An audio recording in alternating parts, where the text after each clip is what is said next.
Labour to participate in negotiation meeting for new minimum wage. Farmers flee as bandits attack communities in Shiroro local government area. Citizens commend transparency and accountability initiative in governance.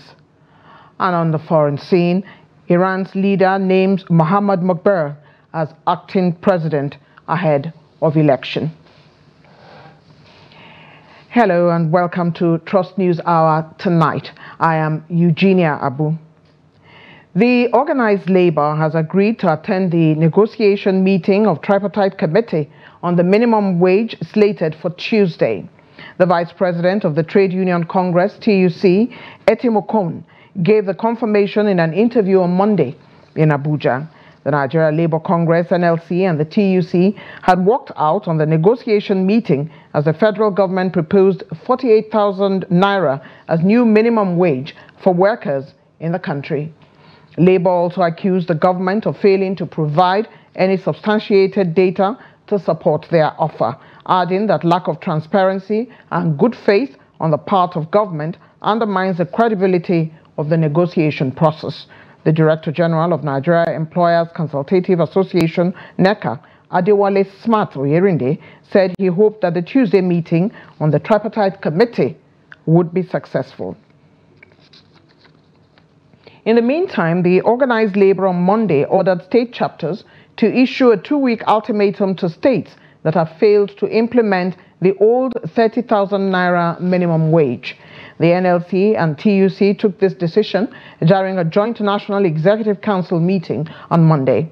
NLC's National President, Joe Ajaero, and TUC's National President, Festus Osifo, in a statement called for a one-day action in Anambra State, following what was described as a failure of the state government to meet the demands of civil servants in the state.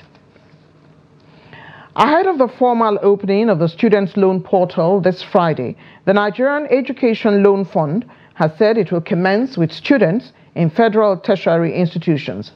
The fund also said only students whose institutions have uploaded their data on its dashboard would be eligible to apply. Managing Director, Chief Executive Officer of the fund, Akintunde Sawyer, stated this on Monday at a pre-application sensitization press conference in Abuja. He said 1.2 million students from federal government-owned universities, polytechnics, colleges of education and technical colleges would benefit from the first phase of the scheme. While calling on students in federal tertiary institutions to visit the website www.nelf.gov.ng to apply from May 24th, the managing director said students in state universities and vocation skill centers would apply at a later date. He said the requirements to apply include the Joint Admissions and Matriculation Board admission letter, national identity number, bank verification number, and a completed application form from its website. The index worsens in the country due to the present economic crisis. Civil society groups in the country are therefore calling on the governments at all levels to ensure proper implementation of social protection programs that would reduce poverty across the country. Hamidu Igbade files in this report. The World Poverty Clock, a tool used to track poverty progress worldwide, in its 2023 data reported that there are 71 million extremely poor Nigerians. The situation worsened after the implementation of fuel subsidy removal by President Bola Tinubu last year. This has prompted citizens to demand a holistic and comprehensive implementation of government social protection programs. Nigeria hosts the largest number of poor people in the world. The level of poverty is high. The level of inequality is high. The human development indices are very low. So the first thing for government to do is to look at the social protection laws and policies that we have in the country and ensure that they are properly implemented while engaging citizens. To do a proper implementation that would yield results for us, you need to engage citizens. One of the ways you can do that is to look at the existing public register that we have. There are a lot of things the government can do, but for the purposes of this conversation, I would like to think that giving the citizens a lift through social initiatives that empower the most vulnerable amongst us is the way to go. Governments all over the world have done this in countries, even developing countries like Nigeria, and Nigeria shouldn't be an exception. They charged the federal government to tackle poverty head-on in order to make life bearable for all Nigerians. Amid Oyegbade, reporting for Trust TV. The House of Representatives on Monday grilled the Federal Competition and Consumer Protection Commission, FCCPC, for its inability to protect the right of Nigerians over the recent hike in the price of cement.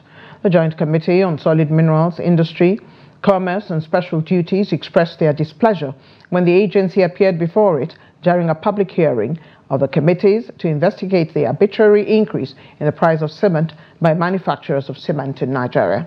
Chairman of the committee, Jonathan Gaza, while describing FCCPC as a mother that has forgotten her child, said the increase in the price of cement has a direct bearing with the increase of building collapses experienced in the country. Earlier, the Director of Surveillance and Investigations, FCCPC, Bola Dale Adeyinka, and the Chairman of the Council for the Regulation of Engineering in Nigeria, Current Sadiq Abubakar, said the increase in the price of cement is not as a result of dollar increase, but on epileptic power supply, high cost of diesel, and operational costs. For heaven's sake, anything that has to do with livelihood should be treated as an emergency. And your voices for the fact that you are in charge of protecting the consumers should be the loudest. Even above that of the, because your agency is actually an agency that is likened to one that gives early warning signals. We're also investigating why there is entry barrier into the cement industry in Nigeria. When I mean entry barriers, the dominant players have remained so for a long time. Our analysis is not even a question of price fixing. Price fixing usually, or cartel, is more when they are talking together amongst themselves, which is an anti-competitive conduct under the FCCPA now. But what we are even noticing, and we're investigating more, is even a price war. In other words, they are not even talking amongst themselves, but they are, it seems to us that there are practices that need further investigations, which we consider part of the reasons why the consumer is feeling the brunt. Cement importation is prohibited.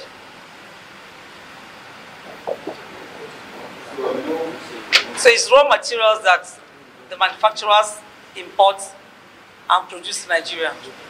There are no importation of bagged cement. No. Dozens of farmers in some communities in Shiroro local government area of Niger State on Sunday fled their homes following multiple attacks by bandits. The communities attacked include Kemaka, Roro, Ngwa Usman, Karaga, Rumache, and Bassa. The fleeing residents said they slept in the bush on Sunday night due to fear of the unknown from the attackers, whom they said numbered about 200. When contacted, the Niger State Commissioner for Homeland Security, Brigadier General Bello Abdullahi Muhammad, retired, confirmed the incident, saying the state government was making efforts to provide temporary settlement centers for the displaced persons. Prior to Sunday night's attack on communities in Shiroro local government area, bandits reportedly blocked Zungeru-Tegina Road on Sunday, May the 12th, 2024, kidnapping an unspecified number of traders on their way to Zungeru weekly market.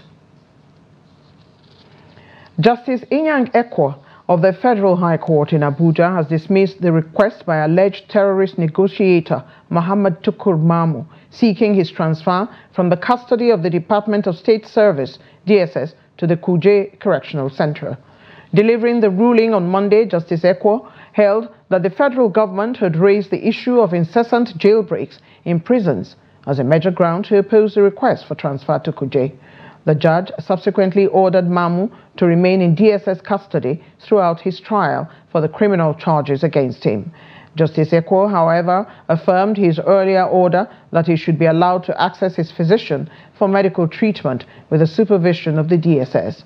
Mamu, through his lawyer, had on April the 29th alleged that the order of the court made on December 19th, 2023, that he be allowed access to his physician for medical treatment was not complied with by the DSS.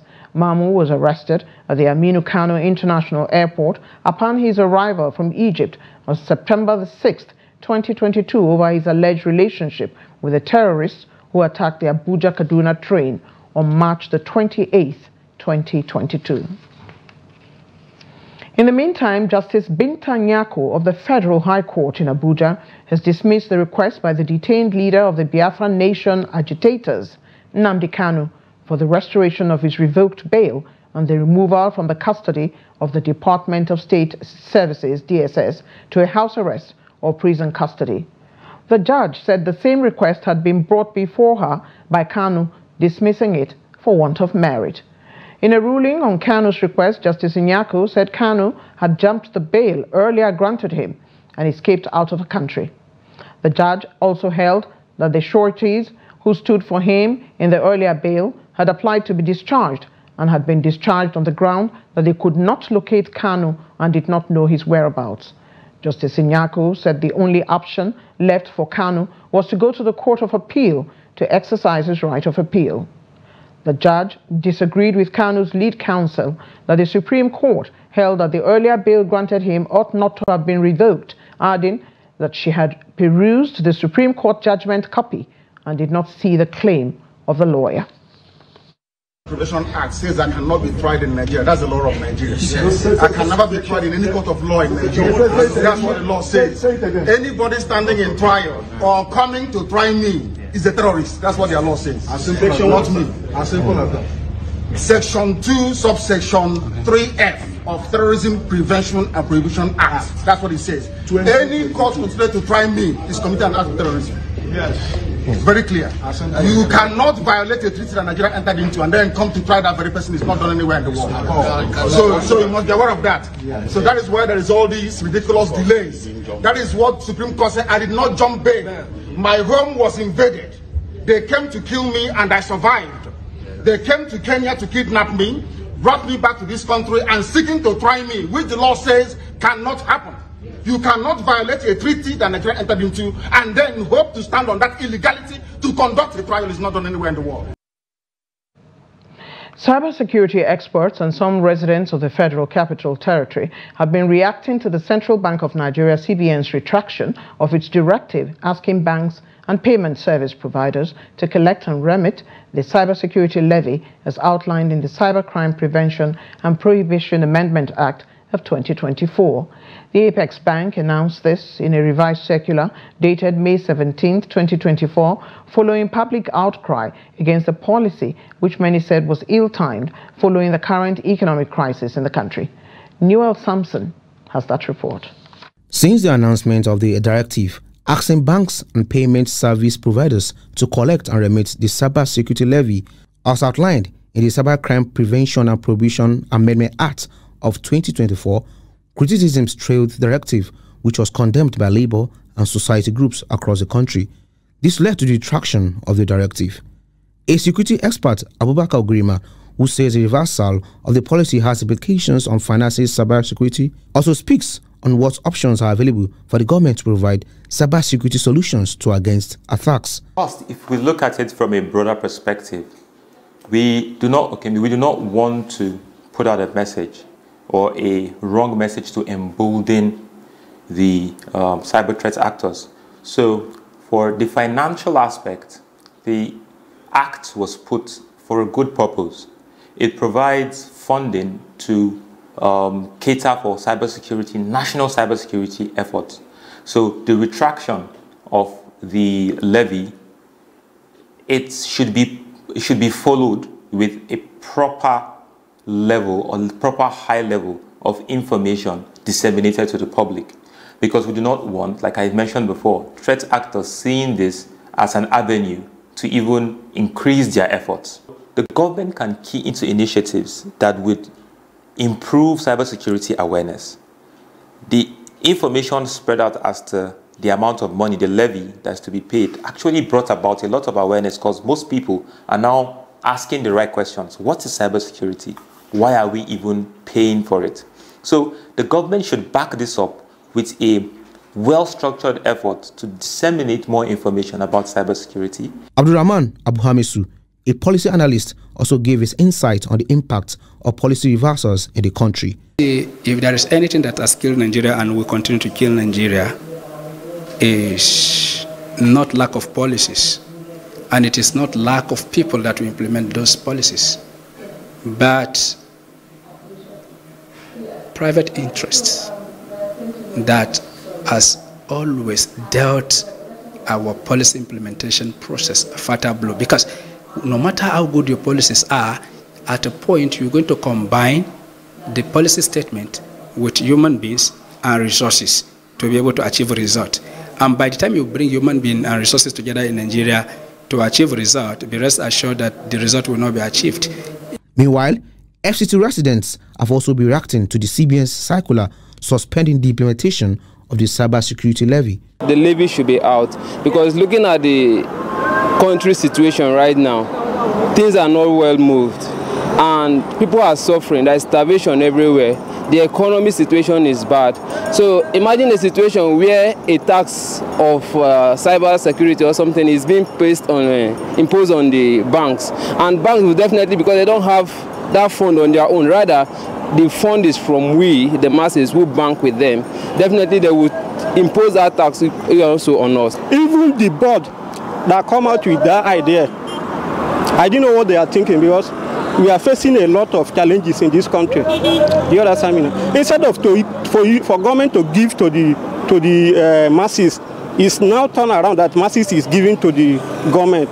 Experts believe that the cybersecurity levy is a positive step in the fight against cyber crimes, but was just introduced at the wrong time. No, Samson, Trust TV News, Abuja. For decades, governors have been the top decision makers on administrative and financial matters of local councils in their respective states. However, there have been widespread concerns over irregularities in the conduct of council elections, with state governors frequently accused of manipulating the process to install compliant chairmen.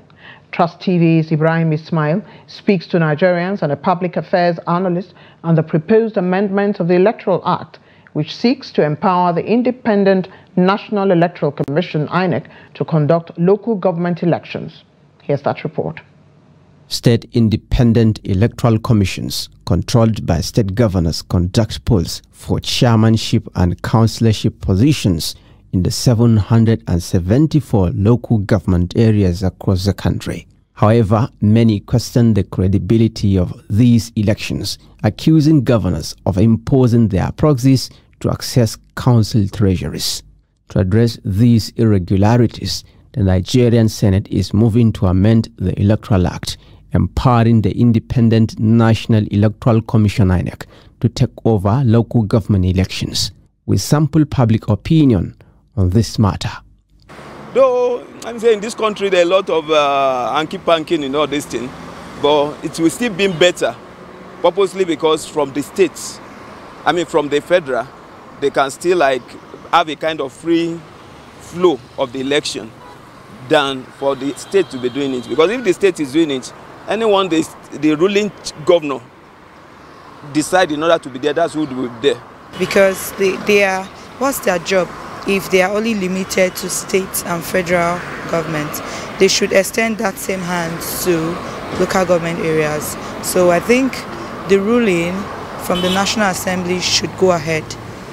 Every state you go to, the ruling party gets to get the majority of the seats in the LGS. Why? Because they frustrate the process. Most of them use money to buy those seats for the people they want. So my own view, I think that National INEC should be able to conduct those elections at the LGA levels.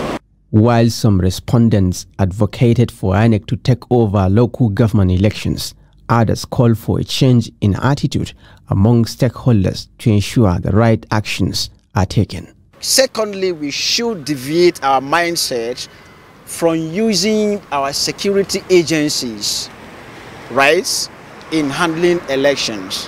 Whether national level or state level per se, I don't have business with that. But has our mindset changed in this country? 13 former governors are now serving senators in the 10th Assembly, including the President of the Senate, Mr. Akpabio. This explains how powerful the former governors are at the Senate. It is clear that governors decide what happens at the local council level. The question is, could the Senate amend the Electoral Act to allow INEC hold LGA elections? Well, Nigerians are not sure about that. This is because in 2022, the Senate reviewed the Constitution and passed a bill to grant financial administrative autonomy to local governments. However, State House of Assemblies across the 36 states of the Federation rejected the bill. Several local government areas in Nigeria are just existing by the name. Some of them don't even have money to cut grasses. And so this is a glaring point we can take advantage of. Send their money to them, let them be autonomous. We conduct elections, INEC can do it. You don't do the election all the day, if I can advise INEC, for heaven's sake. You can do it on a strata basis. While the Nigerian Senate debates the amendment of the Electoral Act to empower INEC to conduct local government elections, ensuring both a credible election and financial autonomy for the local governments remains a pressing issue.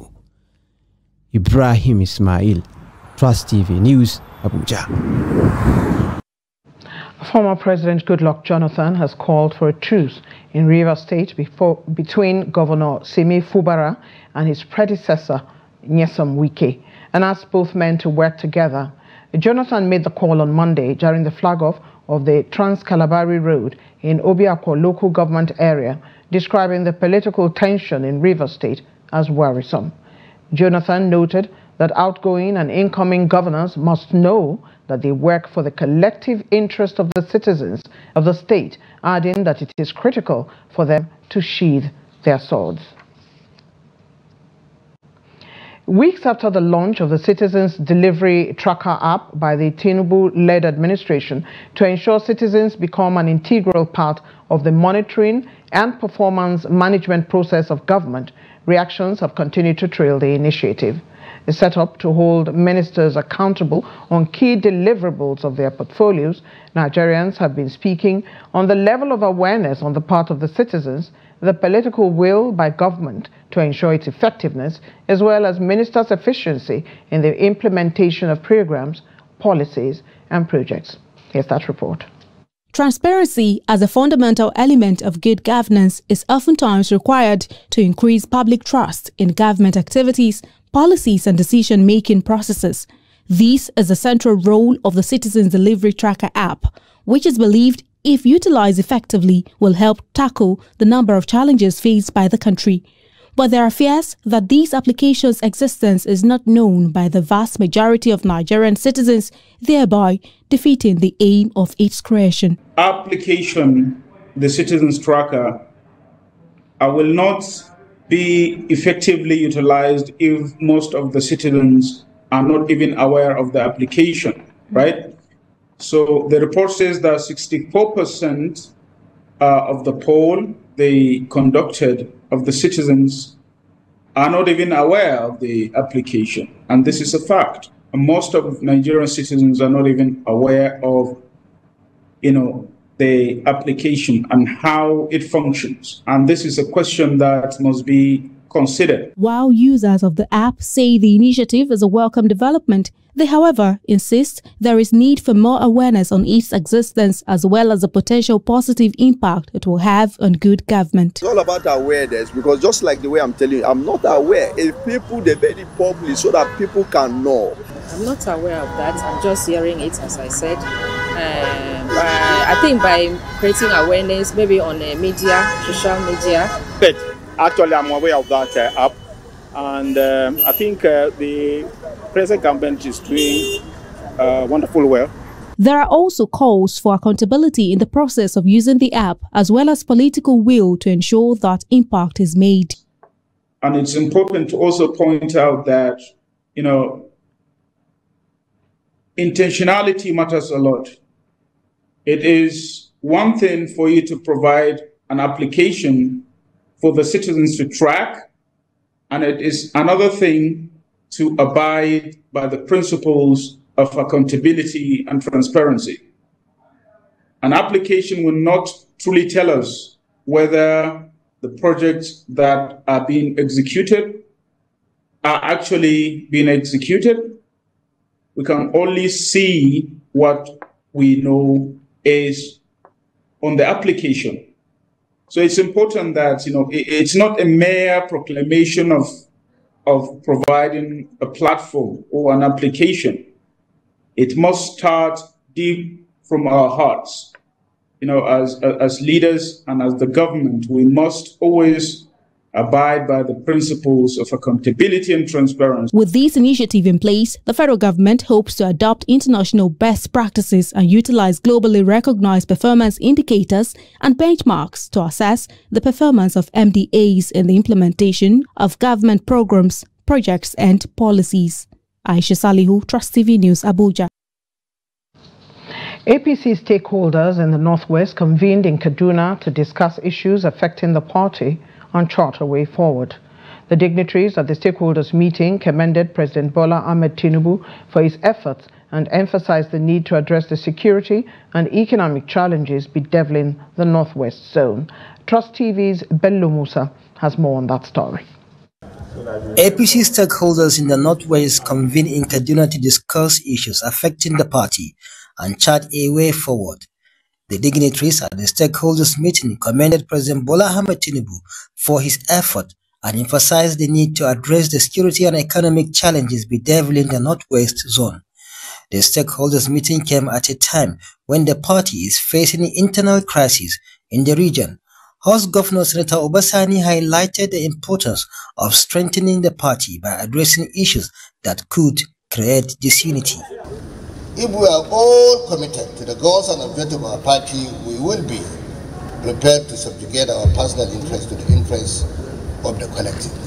Amidst the myriad economic and security challenges in the region, Katsina State Governor Dikorada charged the National Assembly members from the Northwest to pursue the realization of the Northwest Development Commission. Governor Rada emphasized the importance of this initiative to address the region's pressing issues and foster development. We would like to commend the National Assembly members, especially in their pursuit for the Northwest Commission, which has seen the light of the day in the Senate, and we believe that it will be passed by the National Assembly. We urge you all to put more effort and to tell you that the governors of the Northwest are in full support of what we are pursuing. The Minister of Budget Planning, Atiku Bagudu, also spoke on behalf of the ministers from the Northwest. He highlighted the government's commitment to addressing the region's economic and security challenges, emphasizing the need for cohesive effort to ensure sustainable development. All of us ministers in the cabinet have a pride of place in the government. We are given due recognition, due attention, due prominence by Mr. President, and we are confident that with your support we will continue to do more to support him so that we overcome the challenges that our country and our nation is faced with. The Speaker of the House of Representatives, Tajuddin Abbas, and the National Chairman of the APC, Abdullahi Umar Ganduje, highlighted the security challenges in the country as well as the need for constitutional amendments. Is the issue of constitutional amendments, which I'm sure our invited guests here are aware we have kick-started the process for this particular dispensation. This is an opportunity for this zone to sit down and articulate its own needs, its own priorities, areas that we need to constitutionally amend. Our forests are only forests to us, they are cities to bandits. So we must find out a practical solution to this problem. We must protect our forest. We must train forest rapid response squads. The meeting had in attendance the present and past governors of APC from the region, members of the National and State Assembly, ministers and other APC stakeholders in the region. Bello Musa, Trust TV News Kaduna. This is News Hour on Trust TV. Residents of Benue State have blamed the rising cases of child abuse on ignorance and lack of adequate awareness of the dangers of the act. Reacting to cases of kids, especially minors, roaming the streets in the metropolis after leaving their villages, residents are saying that such children are being molested, sexually abused, or forced into child labor and prostitution. Jimmy Azande now reports. These kids are mostly from remote villages who leave their biological parents with or sometimes without their approvals to the city center, while some are unaccompanied minors roaming the streets of Makudi and other urban settlements, searching for survival means. However, this is now drawing widespread condemnation from members of the public who say child labor, hawking, prostitution and rape, which most of the children are exposed to, spell doom for their future. Actually, I don't believe in the idea of sending my child out there in the city for someone to be trained on my behalf. That is why I always encourage parents to give birth to a certain number of children that they can take care of. Taking care of your child doesn't necessarily mean you have all the finances in the world. As a parent, you just need to be with your child, support him financially, physically, and psychologically. There are some people that don't necessarily support children in this way. Sometimes when you send your child out there, your so-called relative might turn the child into a street hawker, and then you staying in the village might feel that my child is in a safe hand, but in the actual sense, your child will be suffering out there.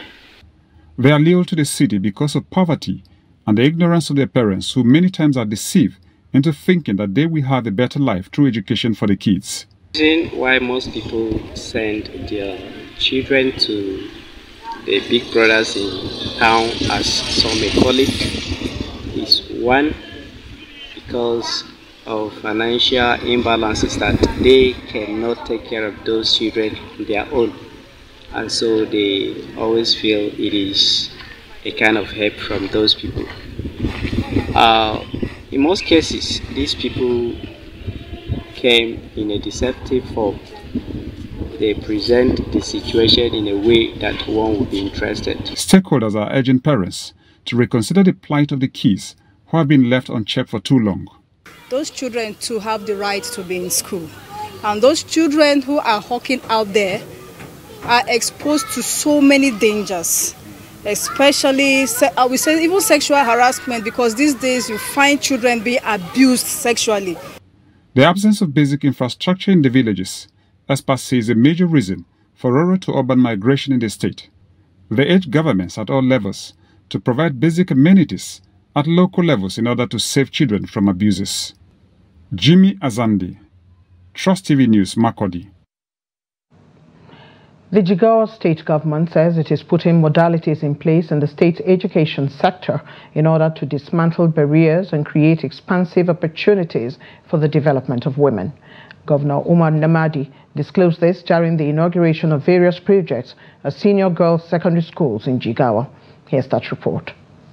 Free education for girls from primary to university levels, along with free meals, enhanced school infrastructure, and adequate teaching materials has transformed girl-child education in Jigawa State. These efforts, according to the governor who spoke at the Girls' Science Secondary School, Jahun, are aimed at empowering women to reach their potential. Your Excellency, we are especially thankful for the recent renovation of our dining hall. The transformation is remarkable, and it has made a significant difference in our daily lives. The renovation has provided us with clean, comfortable, and enjoyable environment to have our meals. Your Excellency, we are also grateful for increasing the quality and quantity of our meals. The food is not only nutritious, but also delicious. Governor Namadi said the notion that when you educate a woman, you educate a society reinforces his commitment to equal educational opportunities for both women and men in the state. It is quite important to congratulate the education family in Jigawa State today, because today is their own day. We have just finished launching or commissioning the renovated Unity Girls Secondary School in Malamaduri, which was renovated by Zenith Bank. And now, here in Japan, launching the distribution of 30,000 set of school uniform to our girl students. This shows that the education ministries are up and doing. So congratulations, the education family. The governor inaugurated a computer laboratory, dining halls, school fence, and a distribution of 30,000 sets of school uniforms at Girls Unity Secondary School Malam Maduri and Girls Science Secondary School Jahun. And from Jigawa, we go to Adamawa State, where Governor Ahmadu Umaru Fintiri has performed the groundbreaking ceremony for the construction of an 18.3-kilometer federal housing estate road in Bajabure Gire local government area. The governor emphasized his administration's commitment to an aggressive multi-sectoral development approach to address the state's infrastructural deficit. Gibson Sodigo reports. An aerial view reveals the dilapidated state of the Bajabure Federal Housing Road Network, constructed over 3 decades ago. Once a robust infrastructure, it is now a shadow of its former self. This community, situated in the Gere local government area of Adamawa State, is home to thousands of middle-class and low-income earners. Their plea for improved road networks has finally been heard, and a transformative change is now underway. It is my singular honor now to break the ground and formally flag off the construction of the Federal Housing Estate Road Network in Bajabure, Gire local government, to the glory of God and to the benefit of humanity. Adamawa State Governor Ahmadu Umaru Fintiri has once again taken the decisive action by initiating the construction of 18.3 kilometers of roads in and around the housing estate. The governor stated that this urban renewal effort is part of their commitment to fulfilling the 8-point agenda.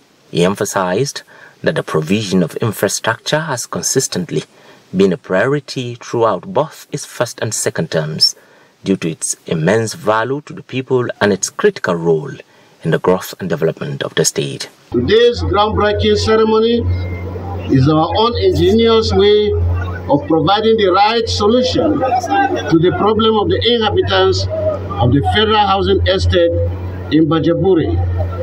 With this, I want to assure you that on the same day today, next year, we will be here to commission this project to the glory of God. The Commissioner of Works and Energy Development, Adamu Atiku, highlighted the futures expected of the road networks in Bajabure Federal Housing, Yola, once completed. The scope of work for this project is extensive and meticulously planned.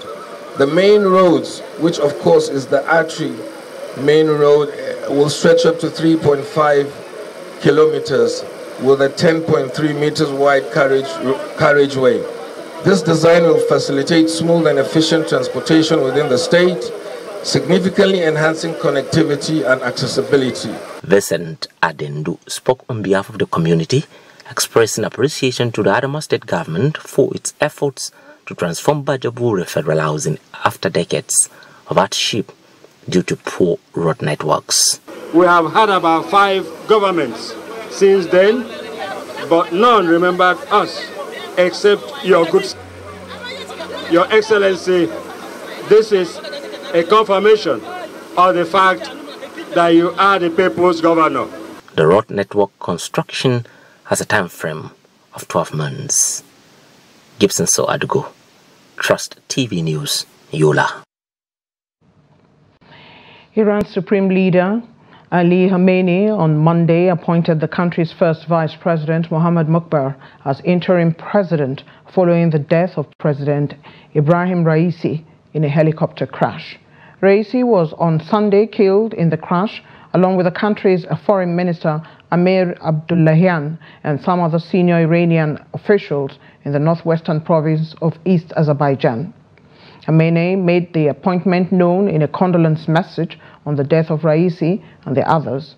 The leader described Raisi as a popular, capable, hard-working and indefatigable president, expressing sadness at the bitter news of his death. Khamenei said that according to Article 131 of Iran's constitution, the first vice president would be appointed at the helm of the executive arm.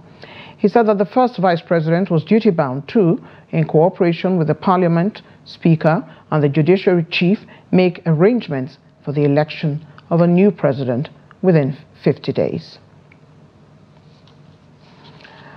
Joining us via phone is Nuruddin Abdallah, international affairs analyst and editor, 21st Century Chronicle. Welcome to Trust TV News Hour, Nuruddin. Thank you. Thanks for having me. Looking at the peculiarities of the incident, what are your thoughts about its implication on the polity within Iran and across the region?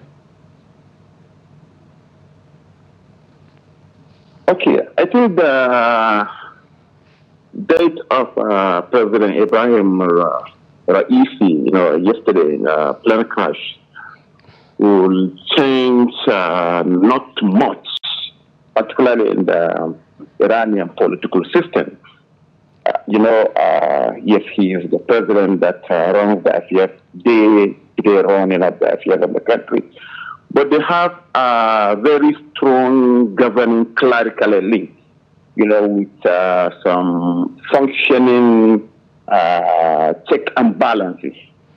We have the supreme leader, we have the assembly of experts, we have the guardian council, we have the constitutional constituency council, and what have you.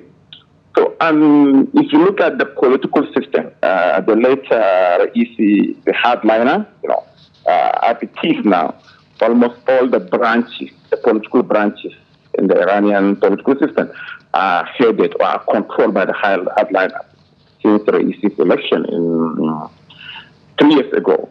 Even if you look at the March last election of the parliamentary election, the hardliners, had an overwhelming majority.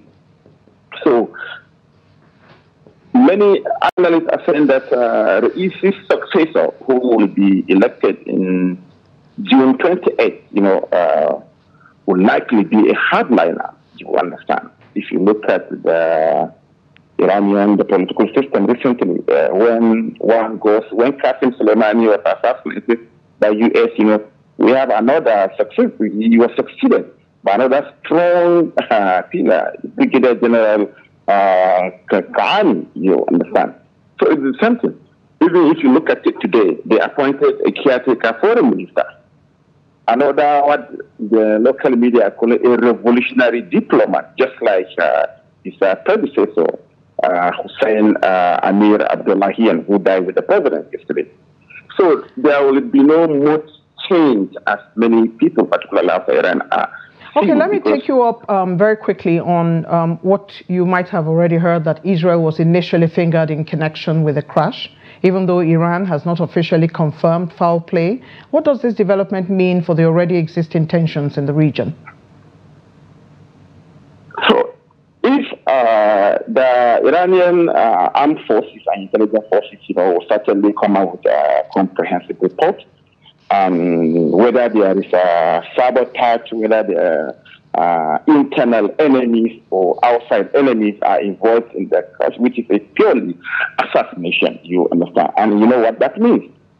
Assassinating a sitting president of a sovereign nation is a red line almost across the world. We saw what happened. So if, for instance, Israel or any of the Islamic Republic enemies is involved or fingered in the crash, let's look at what happened 40 days ago. Israeli forces attacked the consular section of Iranian embassy in Syria and Damascus. And you know what happened? For the first time, Israel was attacked. I want to thank you so very much, Nuruddin Abdallah. We're out of time. Editor, 21st Century Chronicle, for your time in joining us, discussing the passing of the Iranian president. Let's now join Yusuf Akogu for the business news. Over to you, Yusuf. Welcome to Business News. I am Yusuf Akogu. The Group Chief Executive Officer of the Nigerian National Petroleum Company Limited, Mele Kyari, said Nigerian crude oil production is nearly 1.7 million barrels per day. He stated this while addressing stakeholders at an engagement between the Nigerian Association of Petroleum Explorationists and the NNPCL in Lagos on Saturday. According to him, 1.7 million barrels per day was a boost from 1.28 million barrels reported in April. According to Kyari, the nation's crude oil production keeps dropping due to oil theft and vandalism, emphasizing the need to fight insecurity in the oil and gas sector to increase production. Farmers in Nigeria say the federal government is keeping to its promise to ensure food security for all Nigerians. According to the president of Maize Farmers Association of Nigeria, Dr. Bello Abubakar, input distribution has commenced and farmers are excited about the prospect of bumper harvest this season. There was an input that was distributed to the farmers, and that input was given to the farmers is part of that promise he made about the emergency food on food security, because he mentioned that the support is coming to the 4 crops, that is wheat, maize, rice and cassava. So they have started with the wheat, which we know that, and we are all aware that the input was given to them. Now they have the next step, which is going to be maize, rice and cassava. They have finished, they have concluded all the necessary arrangement for the distribution of these inputs. The stock market analysts say trading this week will be driven by the outcome of the anticipated Monetary Policy Committee of the CBN scheduled for today and tomorrow, as well as investors' continued reaction to the inflation figures announced last week by the National Bureau of Statistics. The reaction is positive indeed as the market opened the week in green. Let's see the indices as it went down today. Mark Nicole stopped the gaining equities there, 10% in gain to close at 1 naira and 10 kobo per share. Beggar up there 9.72% to close at 13 naira and 55 kobo per share. Of course, Regalins also up 9.68% to close at 34 kobo per share. Of course, this has pushed up the market by 0.05%. A marginal gain, you will say, but it's very, very important considering the fact that throughout last week the market ended in red. 405.661 million shares were traded at the close of business, value at 6.688 billion naira in a days of 8,439 did exchanges among investors on the floor. To the top trading equities at the close of business are Access Corporation 201.311 million shares, Transcorp Nigerian PLC 38.209 million shares, and of course Zenith Bank 15.263 million shares is traded. Of course, some equities ended on the losing side of the market, leading that table. Champion PLC down 10% to close at 2 naira and 97 kobo per share. CI Leasing also down 9.80% to close at 3 naira and 13 kobo per share. Of course, Sovereign Insurance Company 37 kobo, it ended to close negative there, 9.76% it ended as well. That's the highlight of stock trading as it went down this Monday on the floor of NGS. Let's see the global stock market and exchange rate data for today.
price is steady on Monday amid political uncertainty in major producing countries after Iran's president died in a helicopter crash and Saudi Arabia's crown prince defied a trip to Japan on account of his father's health.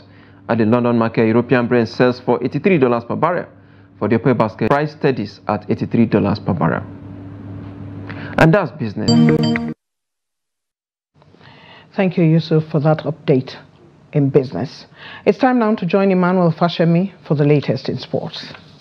The Nigerian Table Tennis Federation President Ishaku Tikon has commended the trio of Young Edem, Fatima Bello and Jide Omotayo for their 2024 Paris Olympics qualification.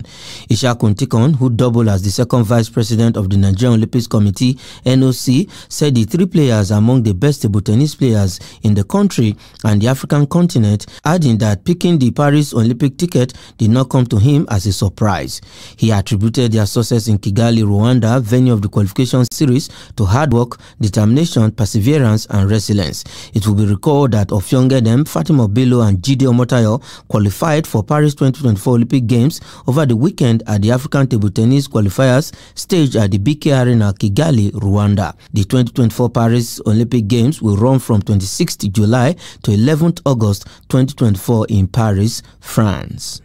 Nigeria's boxing team will hope to pick more Paris Olympic Games tickets as they attend the second World Qualification Tournament in Bangkok, Thailand. The Nigeria contingent jetted out of the country on Sunday via Turkey, Istanbul, with a team consisting of 5 boxers, 1 male and 4 female, and 2 coaches to the event. UK-based duo of Elizabeth Oshoba in 57 kg and Patricia Mbata 75 kg will join the team in Thailand from their base. 51 remaining Paris 2024 Olympic slots consisting of 23 for women and 28 for men will be up for grabs across 13 weight categories of 6 for women and 7 for men in the qualifying rounds. And that is sports. I am Emmanuel Fashimi. And with that, we have come to the end of the news hour on Trust TV tonight. Do not forget to follow us across all our media platforms and join our YouTube live stream for more news, programs, and documentary. On behalf of the team who have worked hard tonight, I am Eugenia Abu. Thank you for watching.